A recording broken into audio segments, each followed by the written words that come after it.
Welcome back to the deep dive. Today we're grappling with something pretty big, a massive shift really in public health knowledge. Hmm. For years, the conversation around cannabis has mostly been about, mental health or legalization debates. Mm-hmm.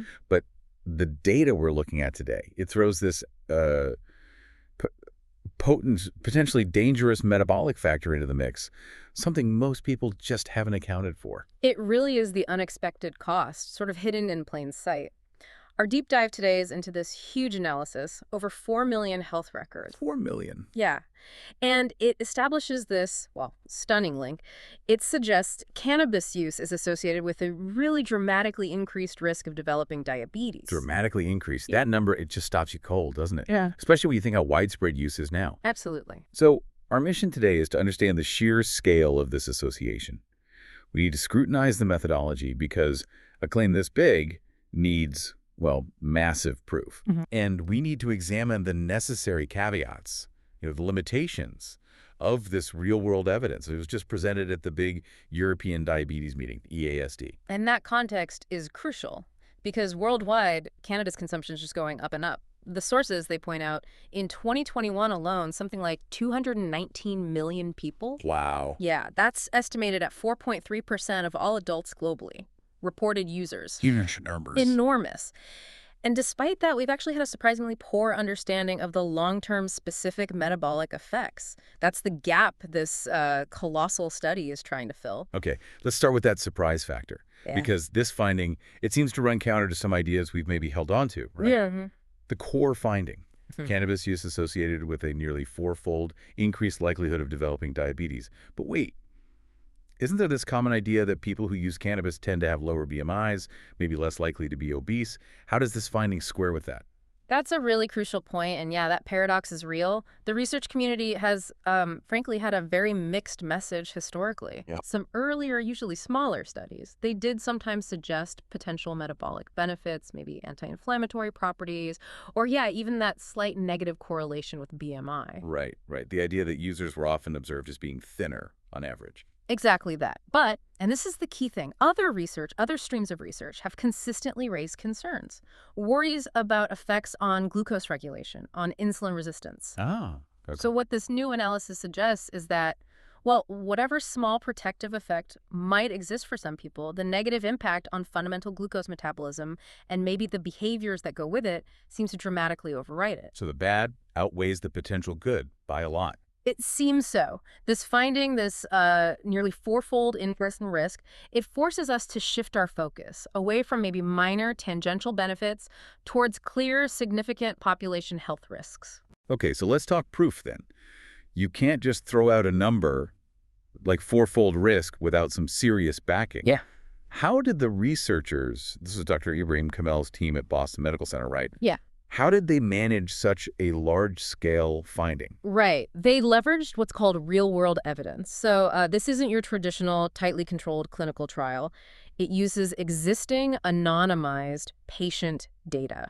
Specifically, they drew from electronic health records. These were collected from 54 healthcare institutions, all part of something called the TriNetX Research Network. TriNetX, can you maybe explain what that is for listeners? Sounds important. Yeah, think of it like a huge, federated, anonymized database. It pools patient records from hospitals and clinics, mainly across the USA, but also some sites in Europe. So it gives researchers access to millions of records. Precisely. It allows them to compare millions of patients very efficiently. That massive scale is what gives the study its initial power. You just couldn't do this easily otherwise. Makes sense. And what did the actual group they studied look like? The cannabis users. So their main study group, the ones with a cannabis-related diagnosis in their record, included just under 97,000 outpatients. Okay, almost 100,000. Yeah. And importantly, that definition of use was quite broad. It covered everything from, say, occasional documented use right through to dependence, intoxication, or withdrawal recorded by a doctor. And they focused on adults aged 18 to 50. And who are they comparing them against? With nearly 100,000 users, the control group must have been gigantic to make the comparison valid. Oh, absolutely gigantic. And it needed to be clean, as it were. They matched that cannabis group with over 4 million Or a individuals. million. Yes. This comparison group had zero history of substance use, no major chronic diseases on record. And they were carefully matched, aligned with the user group based on age, sex, and baseline health conditions before the tracking period. And then they tracked everyone. Exactly. Both groups, all participants, tracked over a standard 5-year period to see who developed new cases of diabetes. And the numbers that came out of that 5-year tracking, they're pretty stark even before adjustments, right? What was the raw difference? Yeah, even the raw numbers are striking. Over the 5 years, in that cannabis user group of nearly 97,000, they saw about 1,900 new diabetes cases. That works out to 2.2% of that group. Okay, 2.2%. And the control group? The huge control group, over 4 million people, they saw just over 500 new cases. That's only 0.6% of their group. Wow. So 2.2% versus 0.6%, that's already a big difference just looking at the raw data. Shows a clear association. It does, a very clear initial signal. But the real strength, the reason they can state that much higher, nearly fourfold risk, that comes from the next step, right? Controlling the data. Exactly. This is critical. They had to essentially prove, or at least statistically account for the idea that the diabetes wasn't just caused by all the usual suspects. Like diet, maybe drinking too much, heart issues already being there, that kind of thing. Precisely. This is where the statistical rigor really makes the finding compelling. They used a technique called propensity score matching. Okay, propensity score matching. Can you break that down for us? Because that sounds like the key step that really isolates the cannabis link. Yeah, it's clever. Think of it like the researchers trying to create artificial twins statistically. They didn't just compare the 97,000 cannabis users to any random 4 million healthy people. Right. For every individual cannabis user, they looked through the massive control group and mathematically found a non-user who was almost identical to them based on a whole list of known risk factors for diabetes before the study period began. Ah, okay. So they're building a comparison group that's already similar in terms of other risks, just without the cannabis use factor. That's the idea. It's how they filter out those usual suspects. Yeah. They specifically controlled for things like unhealthy cholesterol levels, HDL and LDL, uncontrolled high blood pressure, existing heart disease, cardiovascular disease. Okay. And importantly, they also controlled for other substance use, specifically cocaine and alcohol use were factored in, along with several other lifestyle risks. That is the crucial takeaway, isn't it? Even when you compare a cannabis user to a non-user who already has similar unhealthy habits, maybe similar cholesterol, similar blood pressure, similar alcohol intake, the cannabis users still face nearly 4 times the likelihood of developing diabetes.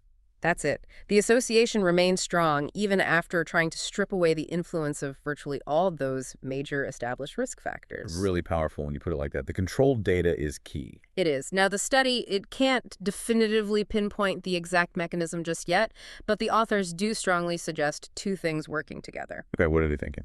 First, a direct biological impact, meaning perhaps increased insulin resistance directly caused by cannabinoids interacting with the body's systems. Right. And second, the behavioral piece. Unhealthy dietary behaviors, the munchies phenomenon that often accompany use and put extra stress on your metabolism. That makes a lot of sense, connecting the biological and the behavioral like that. Okay, so let's shift gears a bit. From the technical proof to the immediate so what for public health. Yeah, the practical implications. Exactly. Given that we're seeing legalization spreading, social acceptance is way up. What's the immediate real-world consequence? What should doctors and patients be thinking about right now? Well, Dr. Camel and his co-authors were very direct about this. They emphasized that as cannabis becomes more widely available, more socially accepted, it's absolutely essential that the medical community and the public acknowledge and get educated on this potential health risk. So this isn't just academic, it's a public health warning. Absolutely. This real-world evidence, they argue, acts as a major warning sign that needs to be broadcast pretty much immediately. And what does that mean practically? Like in the doctor's office? Does every doctor need to start screening everyone for this now? It suggests a new standard of care, really, one that integrates this specific risk. The advice is quite practical. First, there's a clear need to bring diabetes risk awareness into substance use disorder treatment and counseling. So broadening that conversation beyond just addiction or mental health. Right. And second, and this is crucial, healthcare professionals probably need to start routinely talking to patients about cannabis use, and not just as a tick box question. More like a real conversation about risk. Yes. understanding their overall diabetes risk profile and figuring out if maybe they need more frequent metabolic monitoring, things like routine blood glucose checks, maybe A1C screening. Okay, that's clear. Now, this study, it's incredibly powerful because of the sheer numbers, right? Mhm. 4 million records, it's hard to just dismiss that. Very hard. But being well-informed means understanding the limitations, too. We have to talk about what the authors themselves pointed out. What can a study like this big retrospective look, not tell us? Yeah, and that's super important. The most critical limitation is baked into the study design itself. It's retrospective. Looking backwards at old records. Exactly. They're analyzing notes and diagnoses already made, not running a planned, forward-looking experiment. So while it shows a really powerful association, a strong link, it absolutely cannot prove that cannabis use causes diabetes. Causation is the hard part. Always. The possibility of other factors, things they couldn't measure from the records, maybe certain environmental things, genetic predispositions influencing the results, still exists, even with that sophisticated statistical matching they did. So even with those artificial twins, we still can't definitively say A causes B. Correct. It's a very high confidence signal, a strong association, but it's not proof of causation. And there are other issues, too, inherent in using these electronic medical records. Like what? Well, significant data gaps. They didn't have detailed information on the cannabis consumption itself.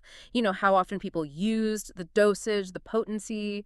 None of that is typically in a standard medical record. Right, that makes sense. You wouldn't normally capture that level of detail. No. And then there's always the human element, right? The risk of reporting bias, especially in places where cannabis might still be illegal or carry a stigma. A patient might downplay their use or not mention it at all. Exactly. So that reliance on patients accurately reporting and doctors accurately recording, it introduces a potential bias. The exposure measurement isn't perfectly precise. So all these limitations mean the exact risk number, that nearly fourfold figure, it's still an estimate. It's the best estimate based on this massive data set, but yes, it's an estimate. However, the sheer scale of the study and the consistency of that signal, that dramatically high risk showing up, even after controlling for so much, makes it an undeniable finding. It really demands clinical attention and further research. Okay, so let's summarize our deep dive then. We've looked at this huge analysis, 4 million plus records. It strongly suggests cannabis use carries a significant, nearly fourfold increase in diabetes risk compared to non-users. And importantly, this risk seems to hold up even when you try to account for major confounding factors like alcohol use, cholesterol, blood pressure, other substance use. That's the core finding. It's compelling evidence that really demands we update how clinicians, and all of us really, view and discuss metabolic health in the context of cannabis use. The conversation isn't over, though, is it? The researchers themselves pointed towards next steps, future questions. Absolutely. They left us with a really provocative final area for future research. They specifically noted a need for much more work on the long-term endocrine effects of cannabis use. How it affects our hormones and metabolism directly. Exactly. And crucially, this is a big one. We need to know if these diabetes risks are limited only to inhaled products, smoking, or vaping, or if they apply equally to other forms, like edibles. That is the final thought we should leave everyone with. If the risk is tied to how the body processes these compounds metabolically, what does that fundamental difference in absorption, lungs versus digestive system and liver, what does that mean for this massively elevated diabetes risk? Does eating it change the risk profile compared to smoking it? That complex chemistry, how the body handles it differently, that's really the next big data challenge for researchers in this area. Definitely food for thought. Indeed. Well, thank you for joining us on this deep dive into what is clearly shifting science around substance use and metabolic health. My pleasure. Until next time.